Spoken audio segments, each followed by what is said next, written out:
வணக்கம். இரவு நேர பிரதான செய்திகளின் ஊடாக நர்மதா சிறையில். முதலில் தலைப்புச் செய்திகள்.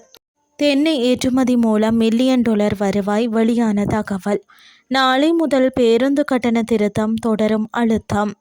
ஈரானின் எரிபொருளை வாங்க தயக்கம் காட்டும் நாடுகள் காரணத்தை வெளியிட்ட அமெரிக்கா. இனி விரிவான செய்திகள்.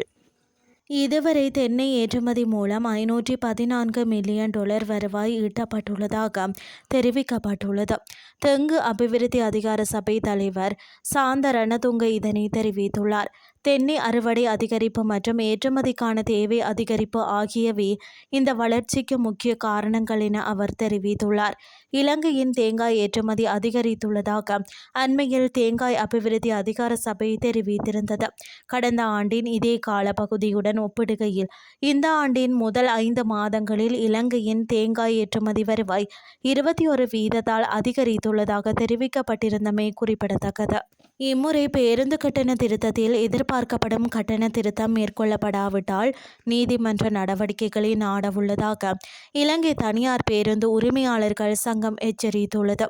அத்துடன் வருடாந்த பேருந்து கட்டண திருத்தம் நாளை முதல் நடைமுறைப்படுத்த வேண்டும் என்றும் சங்கம் தெரிவித்துள்ளது. குறித்த விடயத்தை ஊடகம் ஒன்றுக்கு வழங்கிய செவ்வியில் இலங்கை தனியார் பேருந்து உரிமையாளர்கள் சங்க தலைவர் கெமுனு விஜயரத்ன குறிப்பிட்டுள்ளார். வருடாந்த பேருந்து கட்டண திருத்த கொள்கையின்படி இம்முறை பேருந்து கட்டணம் திருத்தப்பட வேண்டிய விதம் குறித்து தேசிய போக்குவரத்து ஆணைக்குழுவிற்கு ஏற்கனவே அறிவிக்கப்பட்டுள்ளதாக அதன் தலைவர் கெமுனு விஜயரத்ன தெரிவித்துள்ளார். இருப்பினும் இது தொடர்பாக இதுவரை பேருந்து சங்கங்களுடன் அவர்கள் எந்த ஒரு கலந்துரையாடலையும் நடத்தவில்லை என்றும் பேருந்து சங்கங்கள் குற்றம் சாட்டுகின்றன. இந்த நிலையில் வருடாந்த பேருந்து கட்டண திருத்தம் தொடர்பான பிரேரணை ஏற்கனவே அமைச்சரவையில் சமர்ப்பிக்கப்பட்டுள்ளதாக போக்குவரத்து ஆணைக்குழு பேச்சாளர் ஒருவர் தெரிவித்துள்ளார். அமைச்சரவையின் அனுமதி கிடைத்தவுடன் பேருந்து கட்டண திருத்தம் நடைமுறைப்படுத்தப்படும் என தேசிய போக்குவரத்து ஆணைக்குழு குறிப்பிட்டுள்ளது. இனி வெளிநாட்டு செய்திகள். வாஷிங்டன் மீண்டும் தடைகளை விதிக்கக்கூடும் என்ற அபாயம் காரணமாக மற்ற நாடுகள் எச்சரிக்கையாக இருக்கும் நிலையில் ஈரானிய எண்ணெயின் ஒரே வாங்குபவராக சீனா மட்டுமே நீடிக்கிறது என்று அமெரிக்க திரைச்சேரி செயலர் ஸ்காட் பெசன்ட் செவ்வாயன்று கூறினார்.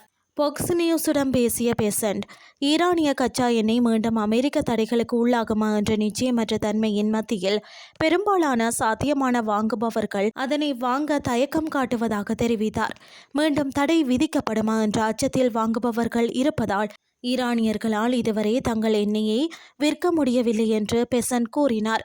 தடைகளின் கீழ் இருந்தபோதே ஈரானிய எண்ணெயை வாங்கிக் கொண்டிருந்த சீனாவை தவிர வேறு எந்த நாடும் ஈரானிய கச்சா எண்ணெயை வாங்கவில்லை என்றும் அதனால் அது இன்னும் தள்ளுபடி விலையில் வர்த்தகம் செய்யப்படுகிறது என்றும் அவர் மேலும் தெரிவித்தார்.